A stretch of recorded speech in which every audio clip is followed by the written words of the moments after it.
A letter to our children. I'm Dhamma Bum, and I'll be your guide for today's guided meditation. Today is Friday, July 17th, and our topic is the first three fetters. July's theme is Mrs. Dhamma's effort. Basically, that room's not going to clean itself. And last week we looked at charity, or love. In other words, giving others the benefit of the doubt. Today we're going to look at the fetters. On Fridays we look at making amends, repairing relationships, and restoring our practice. And we would encourage people to look at the description box for this and other episodes. In about 24 hours there will be a closed caption version. Thank you, Dhamma Ji. We're 5x5 with sound. Good to know. There'll be a transcript as well, about 24 hours from now. Also, the super thanks will be available then. And we do guided meditations in the hopes that participants will get enough tips, develop enough practice that you'll consider doing this on your own bat, in your own home or garden. And for soundtrack, you can use silence, that works, birds, chanting. In this group, the first 10 minutes, first half of our meditation is samatha, or serenity. That's calming down and getting into the groove. And then we move to panya, or wisdom. Some people say vipassana. But it always goes in that direction. First we get serene, then we wise up. Wisdom never arises from a mind in turmoil. Now, the first 10 minutes is a pretty good simple meditation for beginners. The second half is a Dhamma talk, which may be maybe surplus to needs, let's say, for beginners. If this is useful, please subscribe, give us a like or a comment, consider sharing with others. And thanks to Mrs. Dhamma for the flower arrangement, as always. Dhamma G, Ediko, Ian, Brian, Mike, Ozzy, Sam, thank you for your support. We really appreciate it. And with that, on my mark.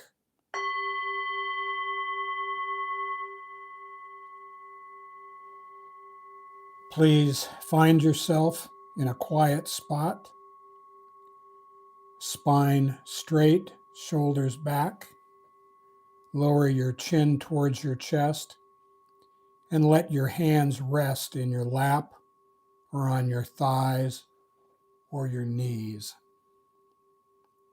Close your eyes and mouth gently and imagine a ball of white light an inch or two, 3 to 5 centimeters beneath your nostrils. Inhale through your nose, watch it go down past your heart to your stomach, and back out the same way. Just take smooth, natural breaths for you. When outside thoughts intrude, gently brush them aside, thinking, no, that's not my business. I'm focused on my breath as I breathe in through my nose. Watch it go down past my heart to my stomach and back out the same way. Now on Fridays, we start with the Dhammapada, verses 3 through 5. He abused me, attacked me, defeated me, robbed me. For someone hostile like this, hatred does not end. He abused me, attacked me, defeated me, robbed me. For someone not hostile like this, hatred ends. For hatred never ends through hatred. By non-hate alone does it end. This is an ancient truth. So we are taught our thoughts lead to our moods, our delusions, our resentments, and we meditate to calm our mind and tame our heart. We look at our thoughts, we examine them, we see them for what they are, and we let them go. If we let go a little, we get a little serenity. If we let go a lot, we get a lot of serenity. And if we let go completely, that is, if we accept life on life's terms, we find complete serenity. And what we discover is that we are as happy as we want to be. Our attitude is entirely up to us, and we are not the boss. Now we need to talk a little bit about the human condition. Our human existence consists of 5 khandhas, or clinging aggregates, and they are our body, our feelings, memories and perceptions, thoughts, and consciousness. And they are all impermanent, unsatisfactory, and not the self. We look at them, we see them for what they are, and we let them go. And that's fine, Durgan. You're welcome here. As meditators, we have 3 duties: mindfulness, collectedness, and contentment. Mindfulness, in this group, we focus on the ball of light as our object of meditation, and we listen to the Dhamma talk, not to become attached to it, but to let the words wash over us and seep into our mind. Our second duty is collectedness, or some people say concentration. When outside issues intrude, when, not if, they will intrude, we gently brush them aside, thinking, no, that's not my business. I'm focused on my breath as it goes in through my nose, down past my heart to my stomach, and back out the same way. And our third duty is contentment. We have a responsibility to be content now, to be at peace, to be copacetic, to be at one. Not next Thursday, not the day after tomorrow, but now. We choose quiet non-attachment over the noise. In a word, I guess you could say, we are present. And if you can be present for a few seconds in today's meditation, then as we go through our weekend and look back on our previous week, we can stitch together little packets of presence, just a little more, just one more breath, just be here now. And before we know it, we look up and we go, holy cow, it's been an hour and I haven't had an angry, resentful, fearful thought. How'd that happen? Well, how indeed.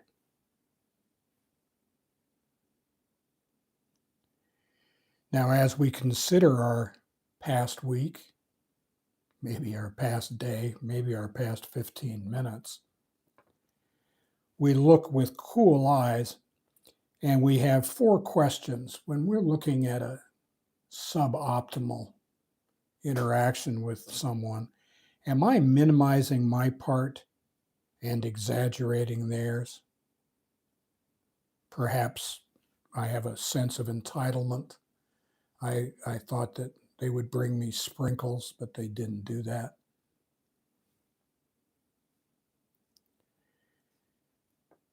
Question 2.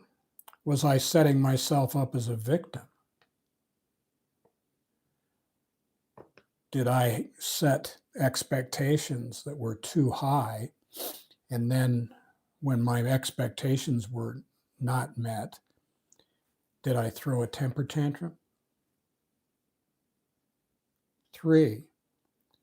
Was I expecting people to be something they are not? And this is especially true with our family. I know what Aunt Sally is like, and for some reason, I just thought maybe it would be different this time. I didn't check that with her, but that's what I thought. And finally, was I expecting perfection? In this life, was I expecting a perfect outcome? Who told me that? So what we see with these 4 questions is that our expectations really are resentments under construction. We are our own worst enemy. And for newcomers, that's the first half. As we move into the second half of our meditation, Panya, or wisdom, last week we looked at charity and love, in other words, giving the benefit of the doubt to other people. Today, I want to look at the first 3 fetters. There are 10 fetters that prevent us from a higher state. And we turn to the Dhammapada, verse 83. Virtuous people always let go. They don't prattle about pleasures and desires. Touched by happiness and then by suffering, the sage shows no sign of being elated or depressed. So we are taught that if we practice correctly, then we will not be attached to temporary moods.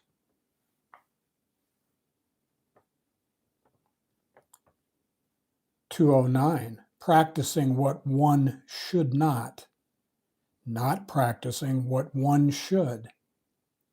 Having abandoned the goal, clinging to what is dear, one comes to envy those who practice.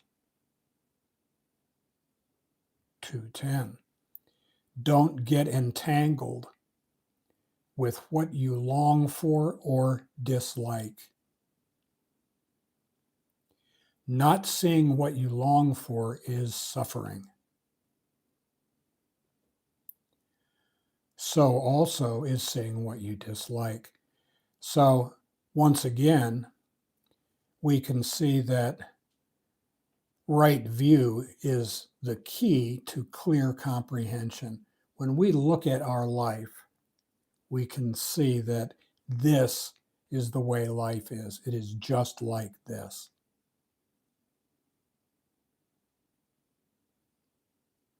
Usually, in daily life, we seek what we like and we avoid what we dislike.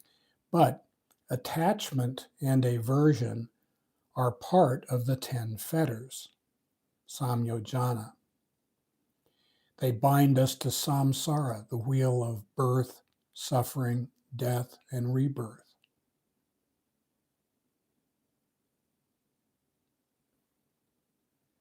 Ajahn Chah had this to say: if you think I'm good, I'm bad, I'm great, I'm hopeless, then you are thinking wrongly. But if you see all these thoughts as merely momentary conditions, then when others say good or bad, you can leave it with them.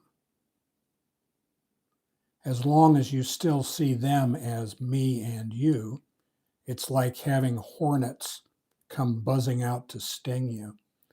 The hornets come at us from their three nests: belief in the self, doubt of the path, and attachment to rites and practices. So we are taught that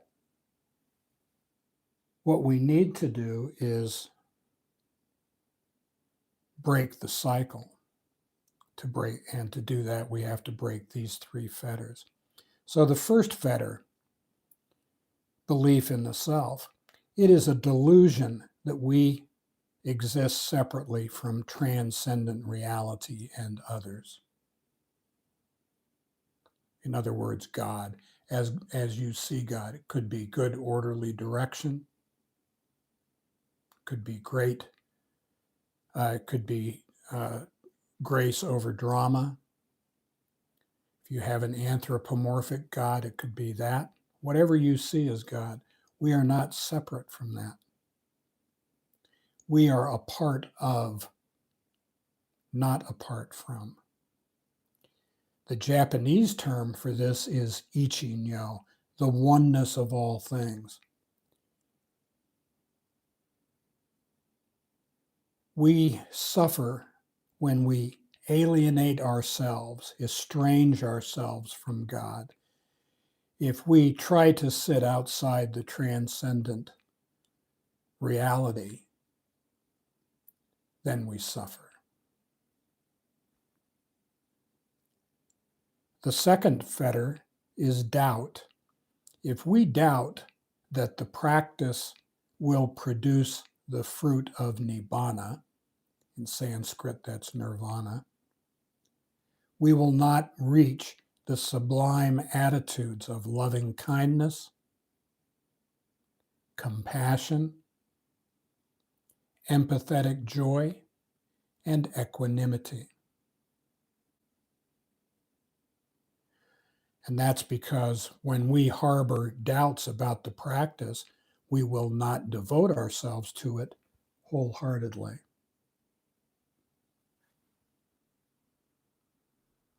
The practice is not going to work itself. We need to work it ourselves. And the third fetter is attachment to rituals. We purify ourselves through sila, or ethical conduct. We cannot purify ourselves with magical thinking or incantations or just going through the motions of some religious practice. If we just go, yeah, there I did it, we do not benefit from it at all. There are no boxes that we can just go through and check that will free us of our karma in Sanskrit. Only our actions can do that. So it's not what we think about doing, it's what we actually do. If we break these three fetters, again, belief in the self, that we are separate, doubt of the path, and attachment to rites, if we break those three fetters, then we become stream enterers. And the stream will carry us to the sea.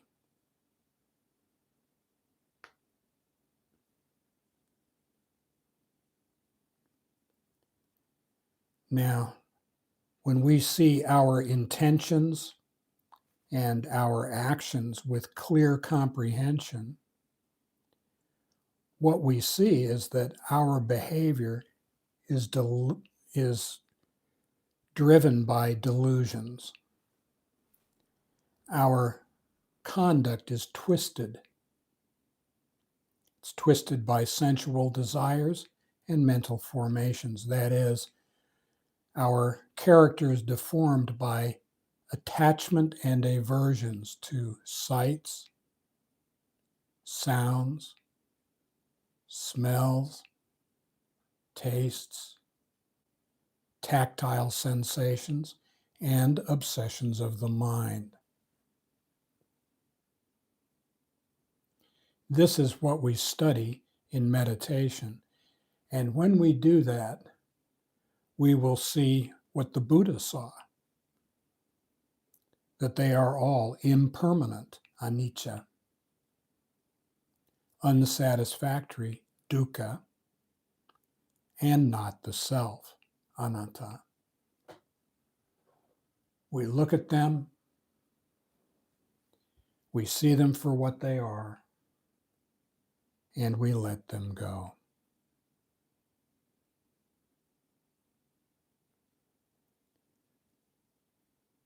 Now, this week, as we look back on our previous week, let's look with cool eyes. Let's give other people the benefit of the doubt. Let's be at peace with the people that we encounter. If during this weekend we find ourselves restless, irritable, or discontent, take a breath, step into the next room, close the door, sit down and put the earphones in, cue up this recording, and imagine a ball of light an inch or two below your nostrils. Breathe in through your nose. Watch it go down past your heart to your stomach and back out the same way. Namaste.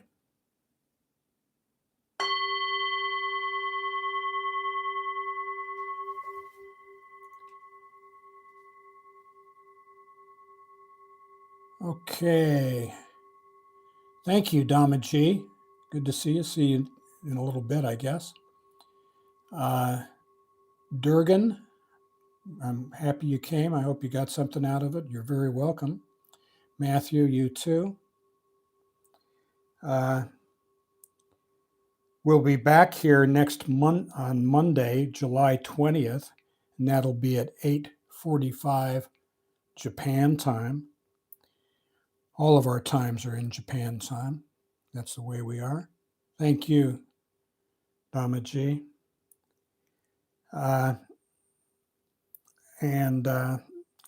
If you're already here, you know how to get here.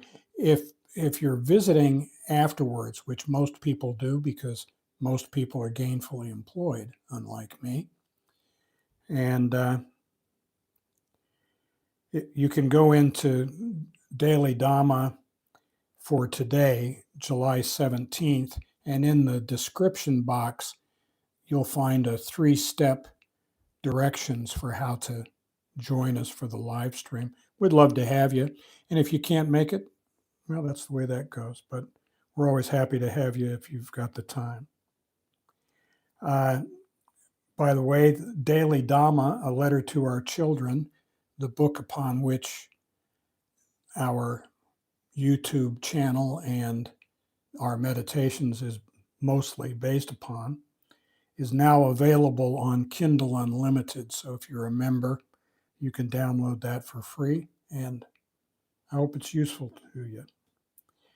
Again, if this was useful, please give us a like, a comment, share with others. Consider giving us a super thanks, although that won't be available until about 24 hours from now.